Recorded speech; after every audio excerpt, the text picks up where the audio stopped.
E como sempre o fazemos, vamos dar início, buscando fazer o nosso login, não é assim? Vamos nos logar com a espiritualidade superior, é assim que os jovens falam hoje em dia, fazendo a nossa prece. Imaginando que estamos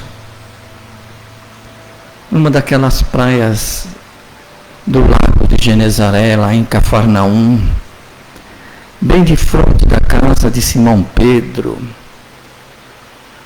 naquela praia onde Jesus sempre estava presente. Nós nos deparamos com a figura do Mestre querido nessa praia. E tendo essa figura em nossa mente, observando o sorriso que Jesus nos oferece, olhamos para Ele e, em primeiro lugar, louvamos. Estamos louvando o Senhor Jesus, os vossos ensinamentos, que têm o objetivo primordial de nos amparar. Louvamos ainda a vossa condição de modelo e guia de todos nós. Louvamos ainda a vossa condição de mestre, que vem nos ensinar a enxergarmos a vida na sua dimensão exata. Em seguida, Senhor, vos agradecemos. Vos agradecemos por tudo quanto o vosso amor nos tem concedido. Em particular, vos agradecemos a oportunidade da reunião de hoje.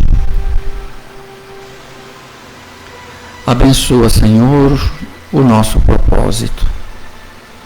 É nosso objetivo encontrar nas lições que espelham os vossos ensinamentos, encontrar aí a força, a coragem, a motivação para levarmos adiante o grande desafio das nossas existências, que é a nossa transformação moral e espiritual. Abençoa, Senhor Jesus, o esforço que estamos realizando.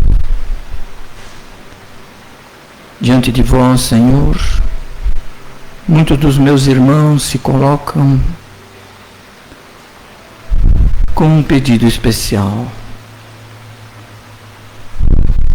Atende, Senhor Jesus, na medida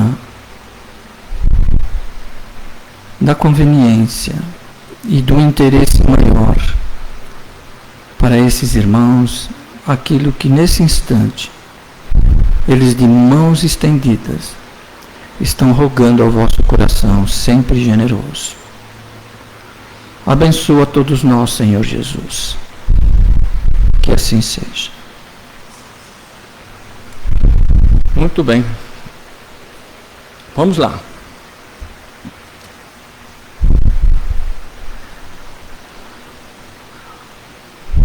A doutrina espírita, vamos fazer um prólogo aqui, eu sempre gosto do prólogo. A doutrina espírita, ela tem um corpo doutrinário, uma estrutura baseada nos ensinamentos de Jesus. Evidentemente,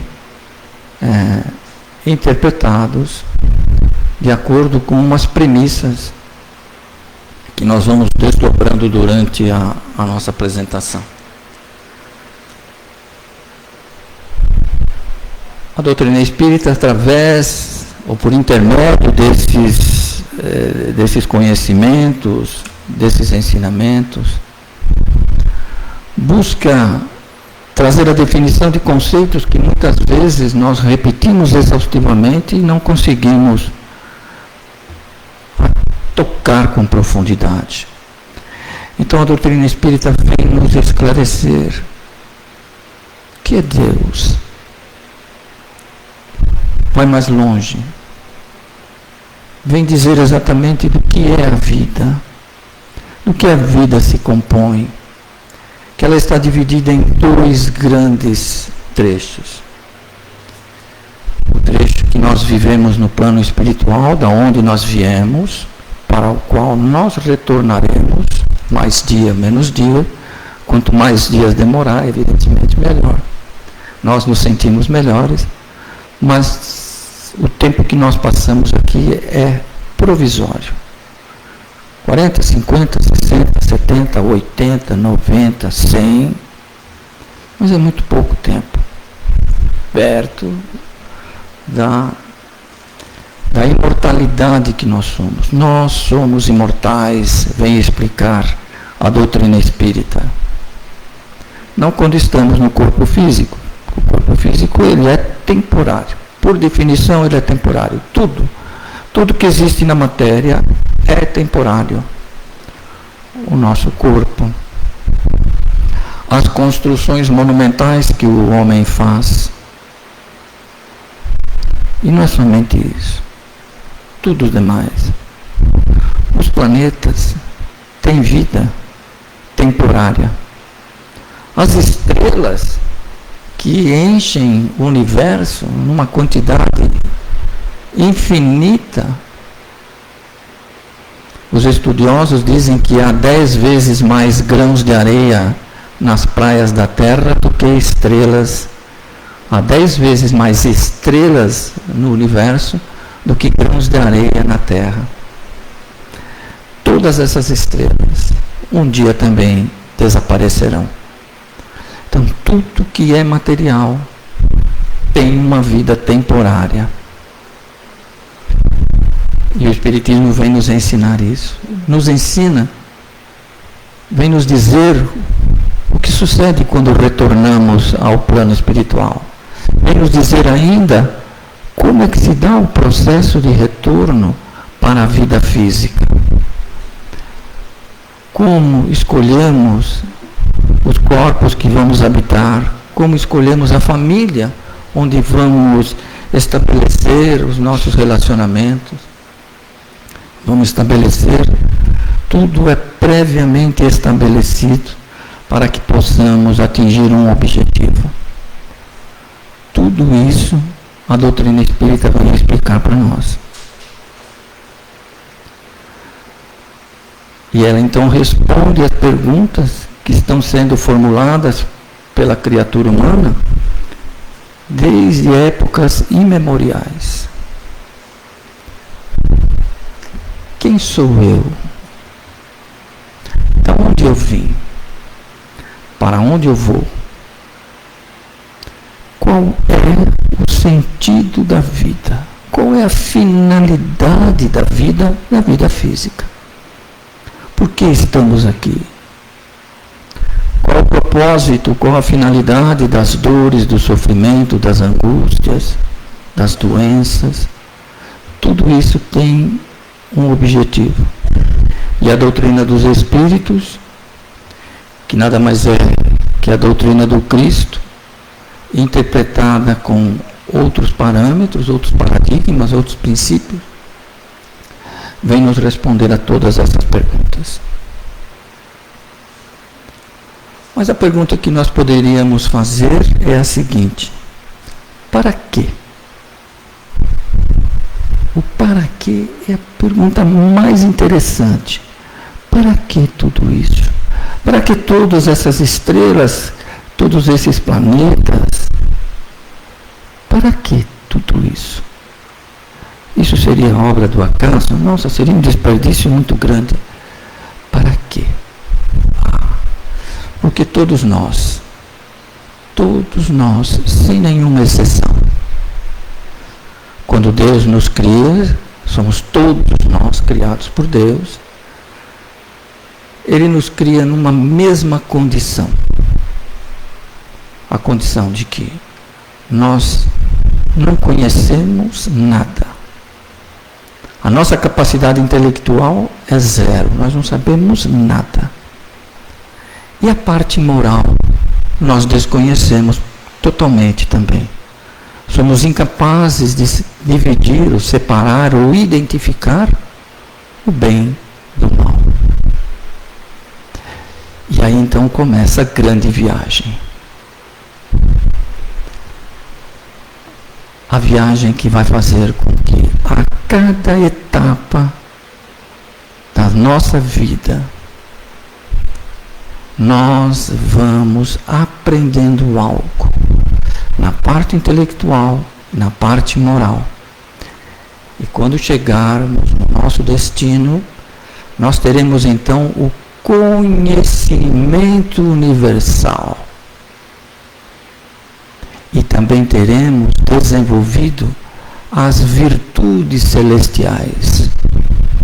Todos nós, sem nenhuma exceção, chegaremos ao nosso objetivo, que é nos transformarmos em espíritos puros, que são as três classes que o Espiritismo vem dividir, né? Existem os espíritos puros, os bons espíritos e nós, né? Somos espíritos da terceira classe, que somos aqueles que estamos lutando para desenvolver os aspectos intelectuais e desenvolvermos também a moral. Essa é a proposta. Todo esse monte de estrelas, planeta, tudo isso que Deus criou tem o objetivo de vir nos auxiliar nessa jornada. E é uma jornada que começou há muito tempo. Estimamos que a nossa trajetória iniciou-se aí há uns entre 2 a 3 bilhões de anos. Como nós não sabíamos nada, nós vamos a cada etapa aprendendo alguma coisa. Então encarnamos, ganhamos um corpo físico e começamos a nossa trajetória. Como nós não entendemos nada, nós começamos pelos corpos mais simples, pelas vidas unicelulares. Já fomos vírus, bactérias e vamos aprendendo alguma coisa em cada uma dessa etapa. Vamos acumulando conhecimento e à medida que vamos nos formando, nós vamos ganhando novas atribuições e vamos nos esforçando para desenvolver novas coisas. E aí vamos seguindo nessa trajetória. Então hoje nós olhamos para nós e mal conseguimos compreender que estamos nessa trajetória há vários bilhões de anos. E existem ainda mais alguns milhões de anos, pelo menos à nossa frente, para nós chegarmos ao nosso destino. Esse é o propósito da vida. O oposto de morte não é vida. O oposto de morte é nascer. Porque vida nós sempre a teremos. Desde o instante que Deus nos criou, jamais deixaremos de estar vivos. Vivos ocupando um corpo físico ou vivos sem ocupar um corpo físico. Levaremos conosco tudo aquilo que desenvolvemos, pois quem ama é o espírito, não é o corpo. O corpo é incapaz, ele é só uma roupa. Quem odeia é o espírito, não é o corpo. Todo o nosso intelecto não está no corpo, está no espírito, porque o corpo desaparece. Mas todas essas qualidades, intelecto, morais, nós levamos conosco. E seguimos com isso. Somos rigorosamente idênticos na nossa essência, estando encarnado ou estando desencarnado. Esse é o prólogo que eu gostaria de fazer. Hoje não tem aqui o Virgílio para colocar uma pressão para eu encerrar, então eu vou mais à vontade. Mas ele faz a função dele, viu, gente? Qual é o nosso comentário da noite do dia de hoje? Como nós sabemos, a maioria nós sabemos, nós seguimos as lições contidas no livro Caminho, Verdade e Vida, de Emmanuel, que foi trazido à luz do nosso conhecimento pela psicografia do Chico Xavier. E hoje nos compete compartilhar com vocês tudo aquilo que logramos compreender e interpretar da lição número 167, chamado Na Oração. E ele começa dizendo assim, ele sempre começa por uma frase do Evangelho. E ele começa com a frase dizendo o seguinte: Senhor, ensina-nos a orar. Esta é uma pergunta que um dos apóstolos, está lá em Lucas, capítulo 11, versículo 1. Essa é um pedido especial que um dos discípulos faz a Jesus. Esse discípulo não foi identificado nos evangelhos, também não importa. A pergunta é fundamental, o pedido é fundamental, porque os apóstolos, serem judeus, tinham um hábito de fazer as suas preces, a sua oração. Mas eles observaram que Jesus dava um tratamento diferente para a prece, para a oração. Ele não a fazia em pé. Ele fazia de um jeito muito descomplicado. E eles não entendiam, mas eles percebiam que aquilo era significativo.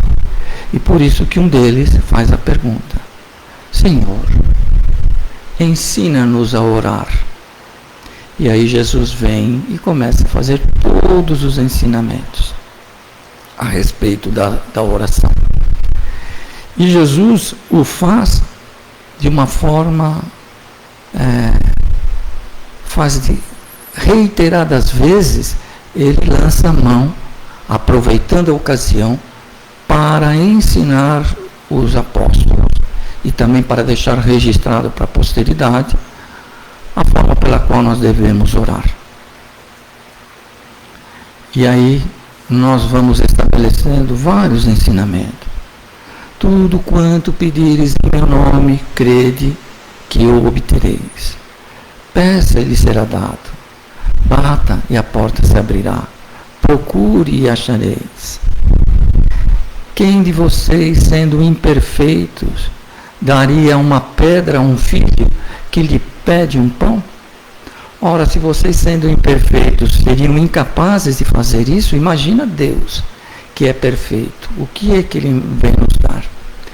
Então, há várias passagens no Evangelho onde Jesus vem e fala do valor da oração, e também vem nos ensinar, não é ensinar, ele vem desconstruir tudo quanto nós acabamos por hábito, por costume, por uma questão cultural, esses hábitos que levamos ou que desenvolvemos durante o nosso aprendizado religioso.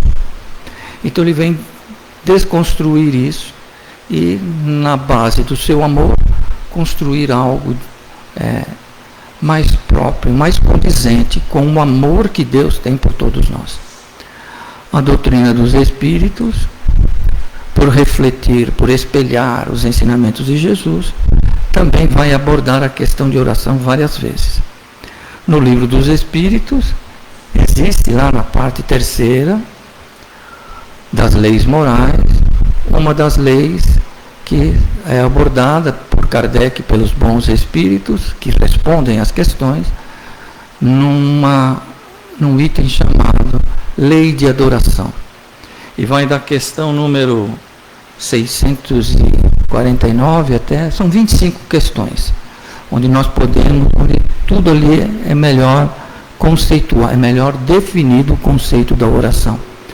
E nós também vamos encontrar uma dedicação da doutrina dos Espíritos, no livro O Evangelho segundo o Espiritismo, que dedica uma grande parte do seu conteúdo a tecer os comentários morais apropriados com relação à oração.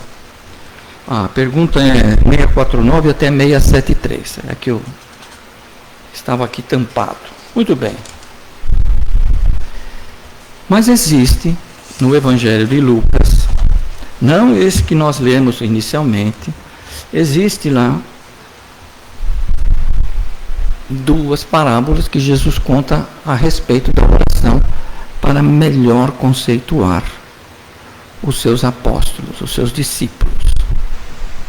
Então ele vai aproveitar esse instante e vai trazer um ensinamento. Entenda que os seus ensinamentos não eram escritos, eles eram verbais. E a melhor forma que aquelas mentes simples tinham para guardar os seus ensinamentos era vestir o seu ensinamento com uma moldura de uma história, de uma parábola, porque você fixa a história e você consegue então depois repassar e extrair da história o conceito moral que nela está. Dessas duas parábolas, uma que tem o nome de juiz iníquo, ou juiz injusto, ou não justo, e existe uma outra que é a parábola do fariseu e do publicano. É em cima dessa que nós vamos desenvolver as nossas considerações da manhã de hoje, tentando espelhar aqui o que o Emmanuel disse no livro, na questão 167. Para nós entendermos as parábolas de Jesus, não é indispensável, mas é mais útil, se torna mais simples, nós partimos de uma premissa que raramente nós levamos em consideração. Jesus era judeu. E ele estava falando naquele instante para judeus. Por isso ele vai se basear o tempo inteiro na primeira revelação, que é a revelação de Moisés e dos profetas. Ele disse: não vim aqui destruir as leis nem o profeta, mas eu vim aqui complementar. Eu vim aperfeiçoar.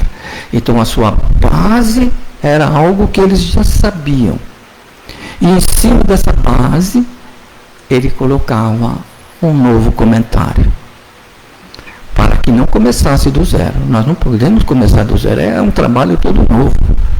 Ele sempre partia de alguma coisa que eles conheciam. Jesus, não nos equivoquemos. Ele é guia e modelo de todos nós. Ele é o governador planetário, de acordo com a explicação do Espiritismo. Mas naquele momento, ele era judeu. E tentava trazer para os judeus a afirmação de que ele era o Messias. Para quem sabe, a partir daí, os homens aceitassem aquela condição e redirecionassem, ressignificassem todo o conteúdo da lei de Moisés e dos profetas. Por isso o seu esforço grandioso de mostrar, não para ele ser reconhecido como Messias, carregado em praça pública, nada disso. É para chamar as pessoas que tinham contato com ele para redirecionar as interpretações.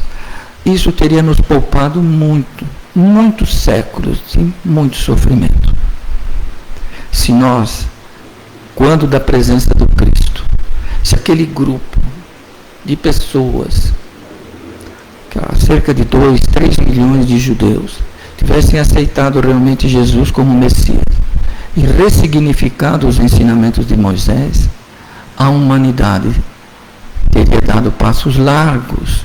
E hoje já nós estaríamos desde há muito no planeta de regeneração e não mais no que ainda estamos de provas e expiações.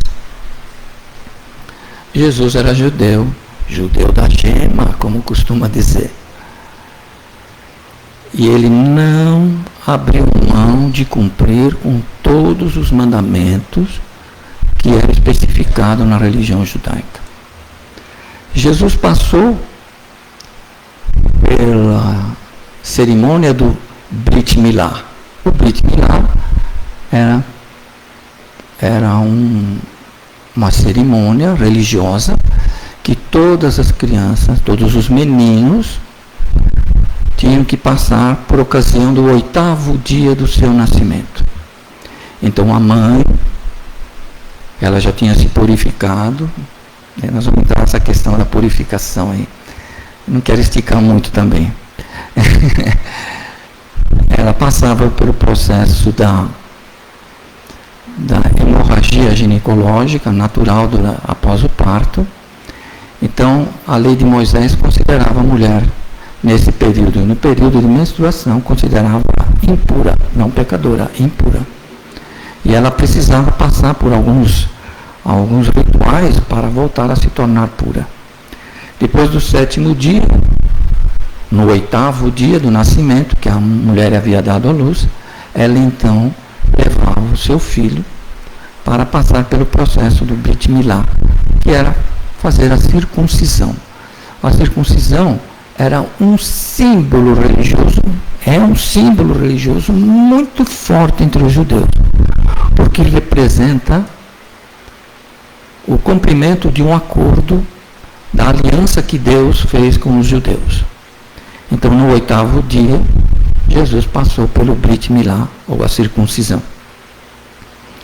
Depois vem o segundo cumprimento para se tornar um judeu. No 40º dia, a mulher deveria levar o seu filho e apresentar ao templo. E foi o que Maria fez. Só que existem duas etapas que a mulher tinha que cumprir. No 40º dia, ela já estava completamente purificada. Então ela deveria agradecer a Deus pela purificação depois de passar todo esse tempo com a hemorragia ginecológica. E ela deveria, quando levar o filho para apresentar, existia uma outra atividade que ela devia fazer, quando o filho era primogênito, que era o caso de Jesus. Era filho homem e era também primogênito. No 8º dia, quando ela levava para fazer a circuncisão, que os pais escolhiam o nome da criança. Então até hoje é assim. Quando se faz a circuncisão, é que eles escolhem o nome da criança. Então naquele instante, quem realiza a cerimônia da circuncisão é um religioso, e ele faz então, dá um nome para a criança. Menina, já desde o momento do nascimento, já pode dar o nome. E ela então leva no 40º dia, leva o filho dela. Só que o filho dela, além de menino, varão, ele é primogênito. Então ela tem que fazer 2 etapas. A primeira é consagrar no templo, fazer um sacrifício, um holocausto, para se purificar do período que ela esteve impura. Então ela deveria fazer o quê? E deveria aceitar o filho dela, porque ela era da tribo de Judá, e a tribo de Judá é da onde saem os reis. Então, da tribo de Judá e outras 10 tribos, o primogênito não precisava ser não poderia ser um religioso. Então ela foi lá para oficializar que o primogênito dela não seria religioso.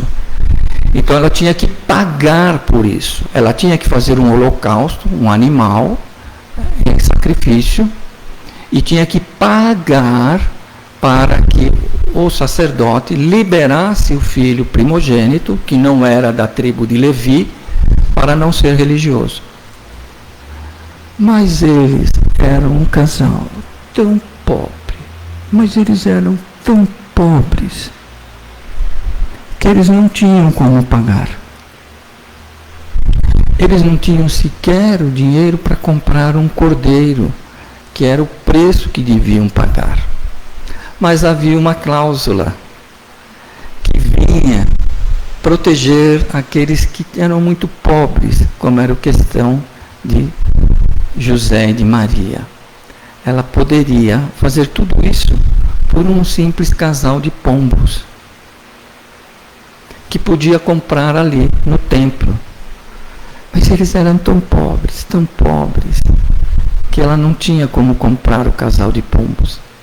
Então, nos 40 dias, ela ficou caçando, e ela caçou 2 pombinhas, colocou numa gaiolinha e levou no 40º dia para ser sacrificado no templo, para que Jesus, o seu filho primogênito, não tivesse que ser religioso, e também religioso sacerdote. Podia ser rabino, podia ser, mas sacerdote só quem era da tribo dos levitas. Estou esticando demais. Mas isso para convencer vocês de que Jesus era judeu. E aos 12 anos Jesus fez o Bar Mitzvah, que é o filho dos mandamentos. Quando ele teve 12 anos, foi levado ao templo, e ele vai lá, diz todo o conhecimento que ele tem da doutrina judaica, né? Então Jesus é judeu, era judeu. Então, para nós entendermos as parábolas de Jesus, a maioria das vezes nós temos que levar isso em consideração. E é o que nós vamos fazer agora. Depois de passar por tudo isso daí, eu sei que não vai servir para nada, né? Que nós já vamos esquecer tudo isso. Mas eu acho tão interessante nós entendermos o que Jesus se obrigou a fazer. Ele se obrigou a fazer isso para cumprir as profecias e para cumprir a lei de Moisés. Ele não chegou lá dizendo, nada disso, tudo isso aí é... Não, ele cumpriu. Então vamos à parábola do fariseu e dos publicanos.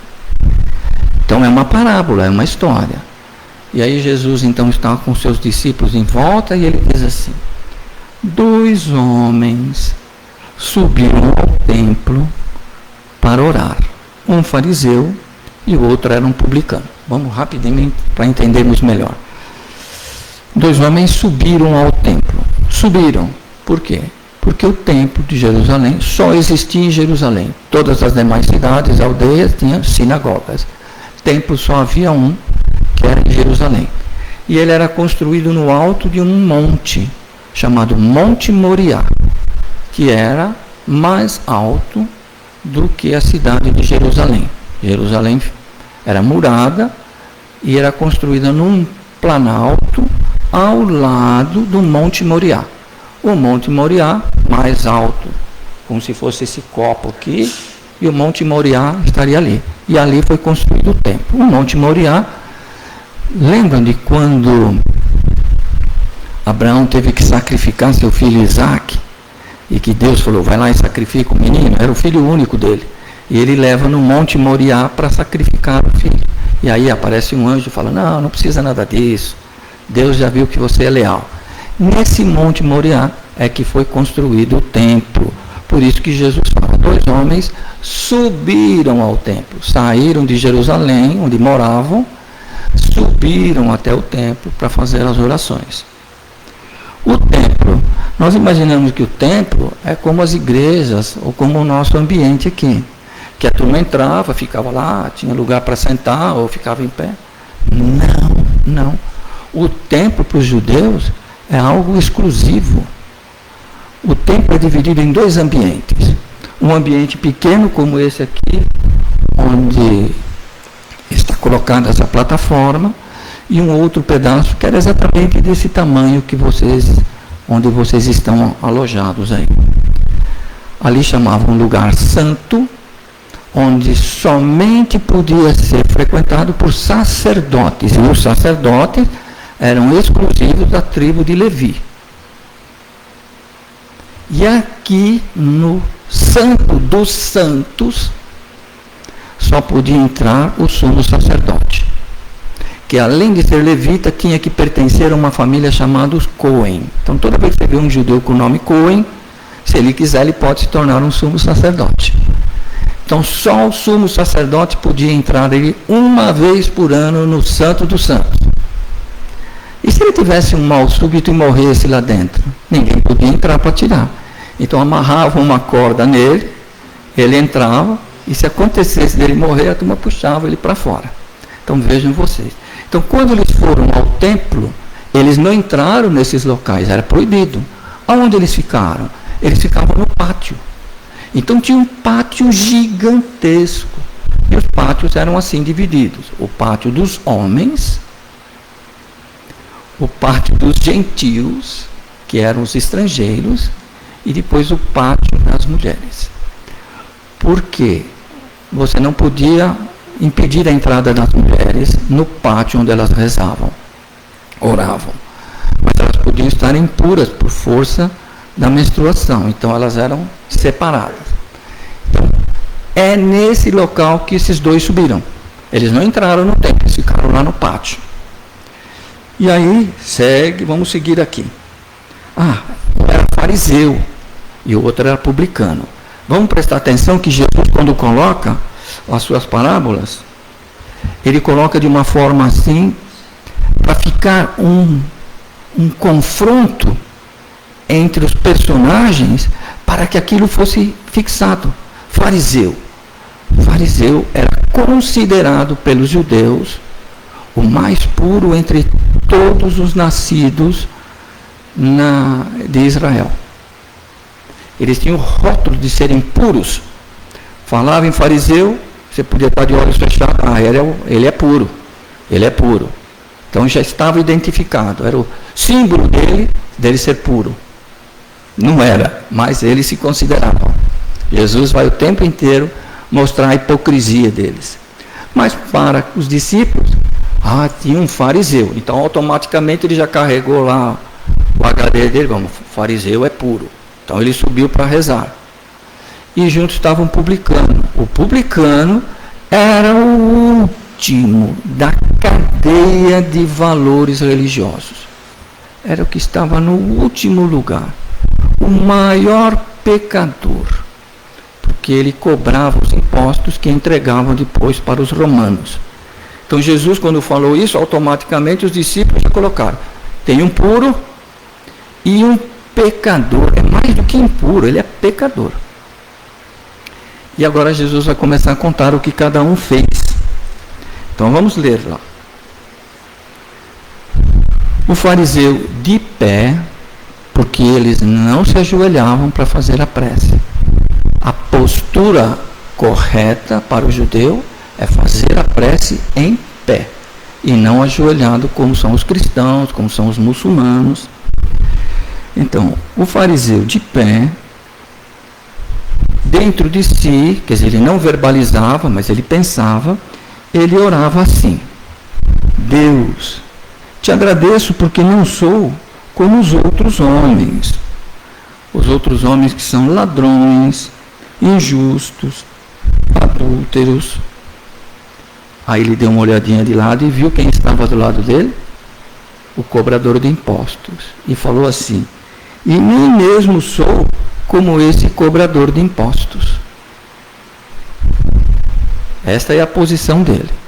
Agora ele vai justificar por que ele está dizendo isso para Deus. Por que ele está dando graças a Deus por ele já não ser mais como os outros homens. Ele já não é mais como os outros homens. Não é ladrão, não é adúltero, não é um pecador como um cobrador de impostos. Ele cumpre os 630 mandamentos, ele já é puro. E ele vai explicar para Deus por quê. Sabe por quê, Deus? Porque eu jejuo 2 vezes por semana e dou o dízimo de tudo quanto ganho. Se para os discípulos ficou claro que um era puro e o outro era pecador, quando o fariseu justifica porque ele era puro, Jesus está pegando esse fariseu e colocando ele acima de todos os outros fariseus. Pelo seguinte, porque Moisés obrigava os judeus a jejuar uma única vez por ano. Mas esse fariseu não, ele jejuava 2 vezes por semana. Entre os fariseus ele era o rei. E segue mais, e vai dizer assim: e eu dou o dízimo de tudo quanto ganho. Nossa, então ele ficou acima do patriarca, se igualou ao patriarca Abraão, porque eles eram obrigados sim a dar o dízimo, mas da colheita da sua lavoura e dos rebanhos que eles criavam. Mas ele não, ele dava o dízimo de tudo quanto ele ganhava, tudo. E só tem uma figura em toda a história de Israel que deu o dízimo de tudo quanto ele ganhava, que foi Abraão. Abraão conheceu um rei chamado Melquisedeque, essa é uma outra história, e ele deu 10% de tudo quanto ele ganhava. Então, Jesus colocou em posições muito diferentes, e esse fariseu ele colocou acima de tudo, ele igualou ao patriarca dos judeus, dizendo que ele dava o dízimo de tudo e também jejuava 2 vezes por semana. Aí os discípulos falaram: não, então ele é o cara, é isso aí. Agora vamos ver o pobrezinho do publicano, do cobrador de impostos, como é que ele falava. E aí Jesus explica. Aí o cobrador de impostos, por sua vez, de pé, curvado, longe daquele local, o mais longe possível dentro do pátio dos judeus, dizia assim: ele não queria nem sequer erguer os olhos para os céus, mas batia no peito dizendo: Deus, sê propício, sê misericordioso para comigo, porque eu sou um errado, eu sou um pecador. Quando colocou isso, Jesus olhou para os discípulos e aí acrescentou o seu comentário. Ele diz assim: digo a todos vocês que este publicano voltou para Jerusalém, que este publicano, o cobrador de impostos, voltou para Jerusalém justificado. Justificado é reabilitado, que não merece castigo, reconhecido como justo. Mas o fariseu não, ele não retornou justificado. E aí ele completa dizendo: porque todo o que se exalta, todo aquele que se coloca acima dos demais, será humilhado.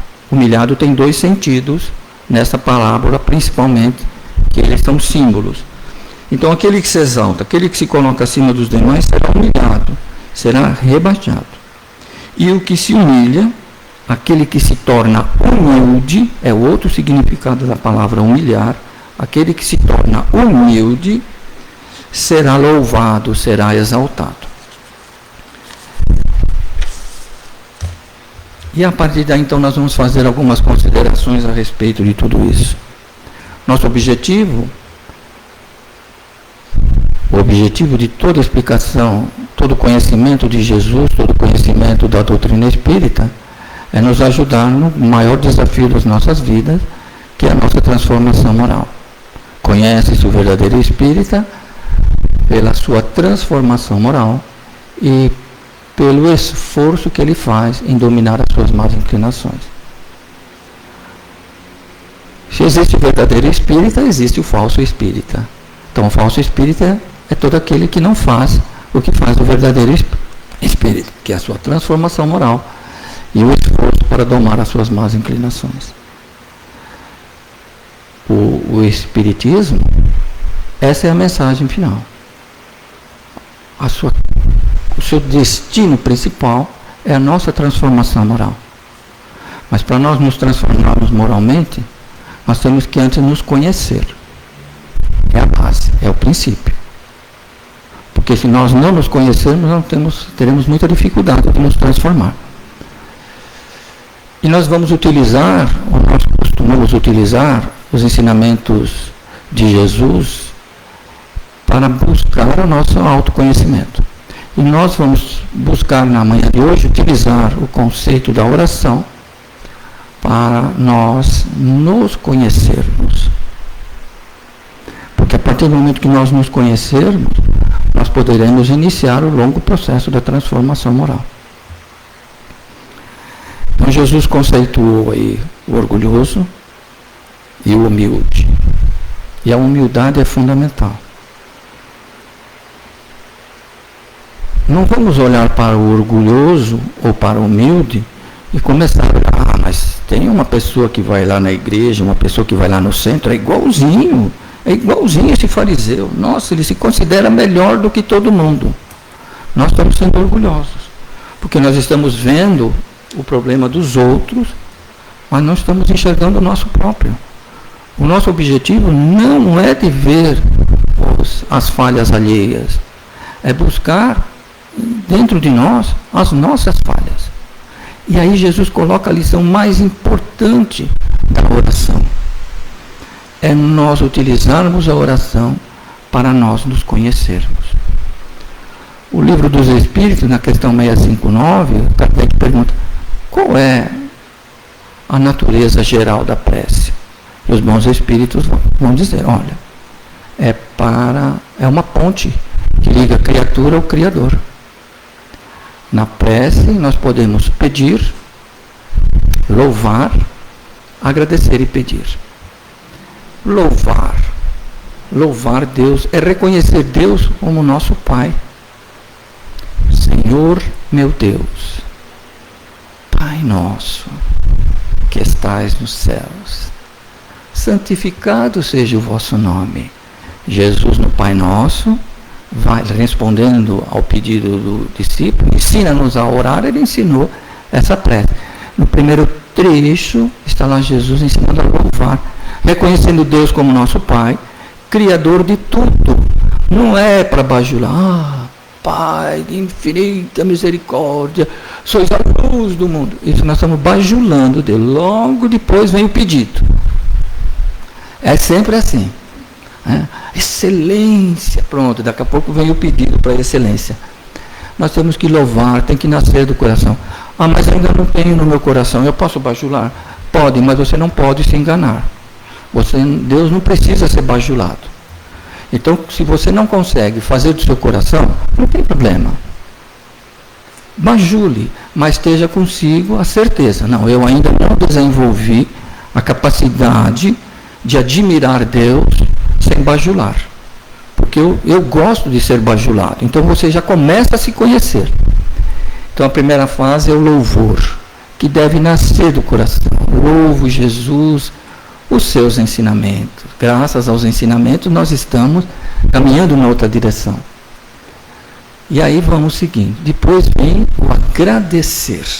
O agradecer é muito importante.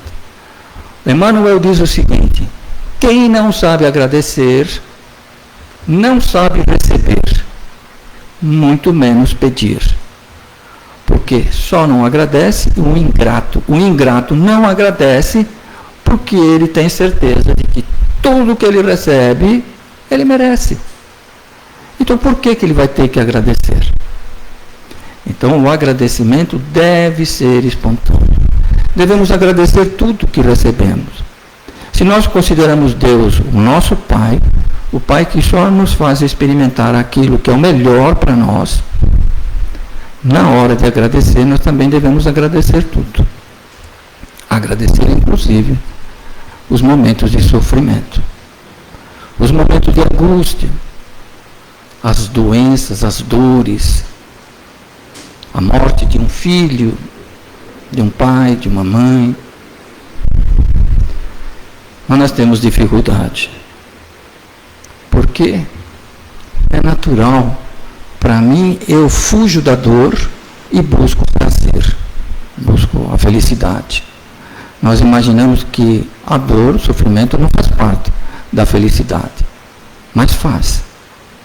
Por isso, quando nós agradecemos a Deus somente aquilo que Ele nos dá e que vem ao encontro daquilo que nós queremos, nós aprendemos a nos conhecer, dizendo, eu por enquanto ainda não tenho desenvolvimento.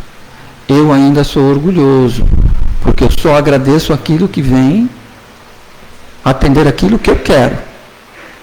O que eu não quero, não vou agradecer. Sofrimento. E Emmanuel, Joana de Ângeles conceitua que todos nós experimentamos dores. As dores fazem parte do processo pedagógico de aprendizado, mas o sofrimento, ele é facultativo. Só sofrem aqueles que não aceitam a dor como um processo natural de crescimento da vida. O sofrimento nós adotamos porque nós entendemos que nós não merecemos aquela dor. Mas não tem problema se você não entende.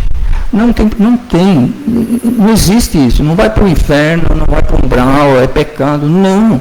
É que nós estamos nessa fase de ainda olhar para a dor e não ver na dor aquilo que vem nos ajudar. Se nós estivermos nessa fase, não tem problema. Só que nós temos que estar conscientes disso. Não nos enganarmos. E por último vem o pedir. O que é o pedir? O que é que nós estamos pedindo? Nessa questão 659 do Livro dos Espíritos, os bons espíritos respondem assim: pelo teor dos teus pedidos, a espiritualidade sabe em que nível você se encontra e vai te atender de acordo com esse nível. O que é que nós pedimos? Se nós entendemos que a dor é o conceito teórico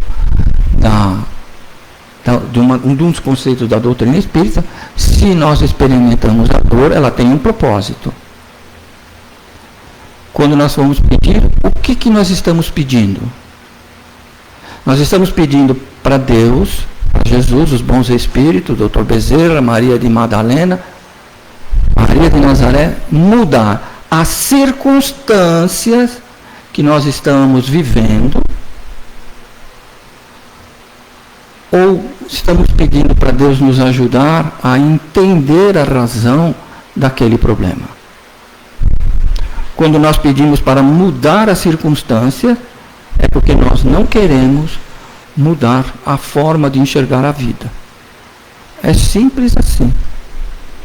Quando nós pedimos para Deus nos ajudar a entender as razões daquele sofrimento, nós já começamos a mudar o patamar.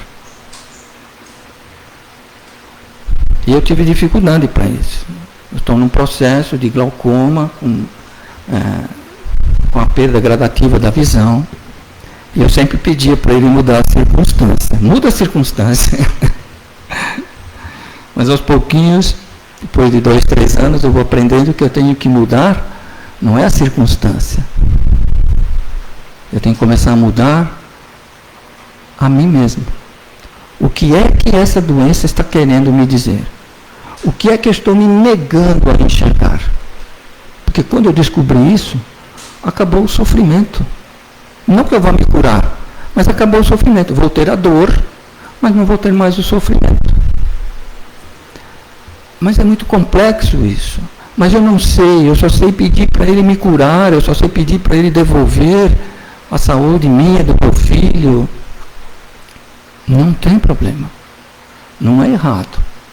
Só que vai mostrar claramente em que patamar nós estamos. Esse é o mais importante da lição da manhã de hoje. É exatamente isso. O que é que nós estamos fazendo? Vamos refletir naquilo que Jesus disse.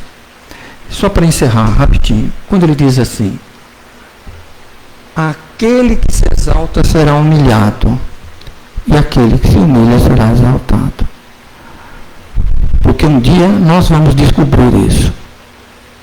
Quando nós desencarnarmos, nós vamos voltar para o plano espiritual, e lá nós vamos analisar todas as nossas ações. Essa frase de Jesus, ela só vai encontrar significado quando nós entendermos isso. Quando nós voltarmos para o plano espiritual, nós vamos rever a nossa vida.